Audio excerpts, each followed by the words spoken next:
అపార ఖనిజ వనరులు ఉన్నప్పటికీ కూడా ఆఫ్రికా అనగానే మనకు చీకటి ఖండం అనే పేరు గుర్తొస్తుంది. ఈ ఖండంలోని చాలా దేశాలు కూడా ఇప్పటికీ పేదరికంలోనే ఉన్నా ఇప్పుడిప్పుడే కొన్ని దేశాలేమో చీకట్లను చీల్చుకుంటూ అభివృద్ధి దిశగా అడుగులు వేస్తున్నాయి.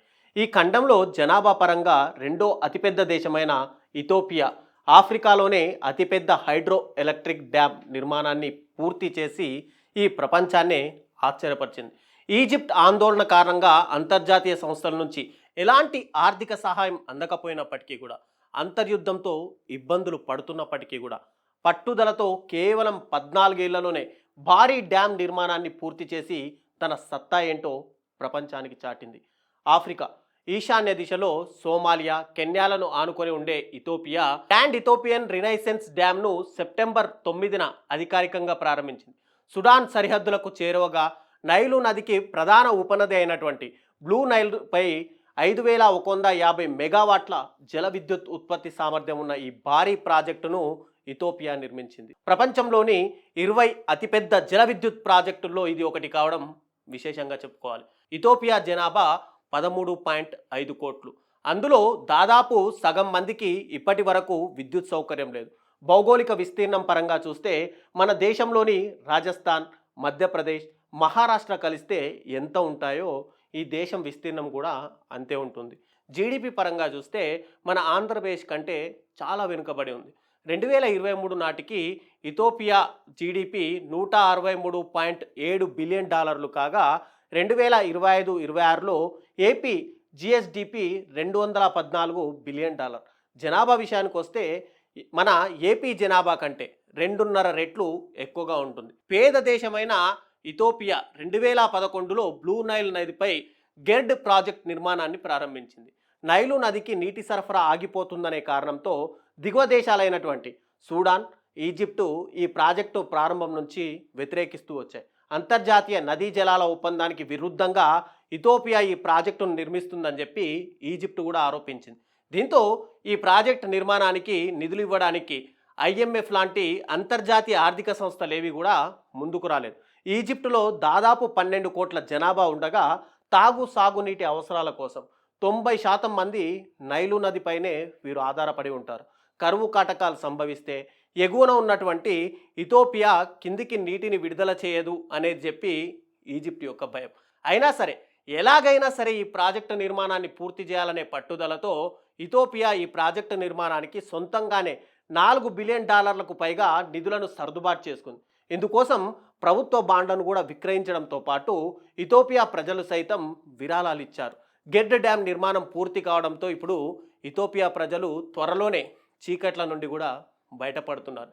2030 నాటికి ఇథోపియాలో కనీసం 90% జనాభాకు విద్యుత్ అందుబాటులోకి వస్తుందని చెప్పి ఒక అంచనా ఉంది. అయితే ఈ ప్రాజెక్టు ప్రత్యేకతలను చూస్తే ఈ ప్రాజెక్ట్ ఎత్తు 145 మీటర్లు, పొడవు 1780 మీటర్లు. అయితే దీనికి అయినటువంటి నిర్మాణ వ్యయం $4 నుంచి $5 బిలియన్, అంటే మన భారత రూపాయల్లో 35 నుంచి 40 వేల కోట్లు. పూర్తి నీటి నిల్వ సామర్థ్యం 74 బిలియన్ క్యూబిక్ మీటర్లు, అంటే 2612 టీఎంసీలు.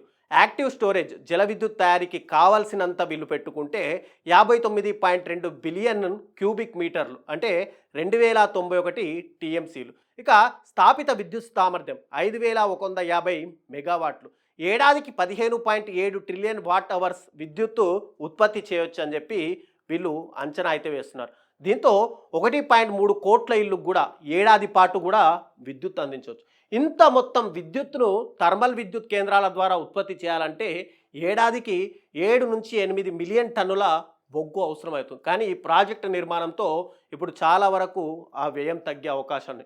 ఇక ఈ డ్యామ్ నిర్మాణం వల్ల వ్యవసాయ కోసం దిగువకు నిరంతరాయంగా కూడా నీటిని విడుదల చేయడంతో పాటు వరదలు, కరువు లాంటి పరిస్థితి నుంచి బయట వచ్చని చెప్పి ఇథోపియా చెబుతుంది. ఇక ఈ డ్యామ్ వల్ల సూడాన్, ఈజిప్ట్ దేశాలకు ముప్పు కూడా ఏమీ ఉండదు అని కూడా ఇథోపియా వాదిస్తుంది. అయితే ఇక్కడ పోలవరం కంటే పెద్ద ప్రాజెక్టు నిర్మాణ ఖర్చు కూడా ఇది చాలా తక్కువనే చెప్పుకోవాలి. ఈ ప్రాజెక్టు ఎంత పెద్దదో మనం సులభంగా అర్థం కావడానికి మన పోలవరం ప్రాజెక్టుతో ఒకసారి పోల్చి చూద్దాం. పోలవరం నీటి నిల్వ సామర్థ్యము 194 టీఎంసీలు కాగా గెర్డ్ సామర్థ్యం 2612 టీఎంసీలు. ఇక పోలవరం ప్రాజెక్టు జల విద్యుత్ ఉత్పత్తి సామర్థ్యం 960 మెగావాట్లు కాగా ఇథోపియా ప్రాజెక్ట్ సామర్థ్యమేమో 5000 మెగావాట్ల పైమాటే. ఇక సవరించిన అంచనాల ప్రకారం పోలవరం నిర్మాణానికి దాదాపుగా 55,000 కోట్లు అవసరం. ఇక గెర్డ్ నిర్మాణ వ్యయము 40,000 కోట్ల లోపే. ఇక పోలవరంతో పోలిస్తే గెర్డ్ అనేది పెద్ద ప్రాజెక్ట్ అయినప్పటికీ కూడా తక్కువ వ్యయం కావడానికి ఇక్కడ చాలా కారణాలే ఉన్నాయి. గెర్డ్ అనేది ప్రధానంగా జల విద్యుత్, నీటి నిల్వ ప్రాజెక్ట్. కానీ పోలవరం అనేది ఇక్కడ బహుళార్థ సాధక ప్రాజెక్ట్. దీనివల్ల సాగు తాగునీటి అవసరాలు తీరడంతో పాటు జల విద్యుత్ను సైతం ఉత్పత్తి చేయొచ్చు. పోలవరం ప్రాజెక్ట్ నిర్మాణంలో భాగంగా పొడవైన కాలువలు, స్పిల్వేలు, అక్విడెక్టులు, సొరంగాలు, లిఫ్ట్ సిస్టంలను నిర్మిస్తున్నారు. ఇథోపియా ప్రాజెక్టులో ప్రధానమైనటువంటి ఆర్సీసీ డ్యాంతో పాటు పవర్ హౌస్ను నిర్మిస్తే ఇక్కడ సరిపోతుంది. కానీ పోలవరం కోసం ఎర్త్ కమ్ రాక్ఫిల్ డ్యామ్, 48 గేట్లతో స్పిల్వే, కుడి ఎడమ కాలువలు, వర్షాకాలం వచ్చే వరదలు నియంత్రించడానికి భారీ కాపర్ డ్యామ్, డయాఫ్రమ్ వాల్ నిర్మించాల్సి వస్తుంది. కాబట్టి పోలవరానికి ఇంజనీరింగ్ సంక్లిష్టత కూడా చాలా ఎక్కువగానే ఉంది. అనేక కారణాలతో నిర్మాణం ఆలస్యం కావడానికి కూడా పోలవరం ఖర్చు పెరగడానికి ఒక కారణంగా చెప్పుకోవచ్చు. ఇక పోలవరం జాతీయ ప్రాజెక్టు కావడంతో నిధుల కోసం ఇప్పటికీ కూడా కేంద్రంపై ఆధారపడాల్సి వస్తుంది.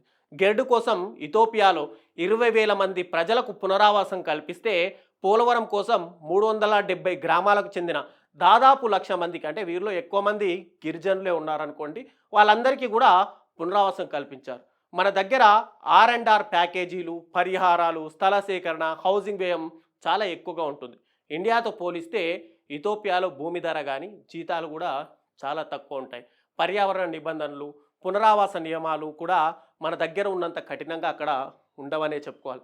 అందుకే గెర్డ్ ప్రాజెక్ట్ నీటి నిల్వ, విద్యుత్ ఉత్పత్తి పరంగా భారీ ప్రాజెక్ట్ అయినప్పటికీ కూడా పోలవరం కంటే తక్కువ ఖర్చుతో ఇక్కడ నిర్మాణం పూర్తయింది. పేద ఆఫ్రికా దేశమైన ఇథోపియా, ఈజిప్టు ఒత్తిడి వల్ల అంతర్జాతీయంగా నిధులు వచ్చే అవకాశం లేకపోయినప్పటికీ కూడా సొంత నిధులతో 14 ఏళ్లలోనే ఈ ప్రాజెక్టు నిర్మించి ప్రారంభించడం అనేది నిజంగా ఒక గొప్ప విషయంగానే చెప్పుకోవాలి.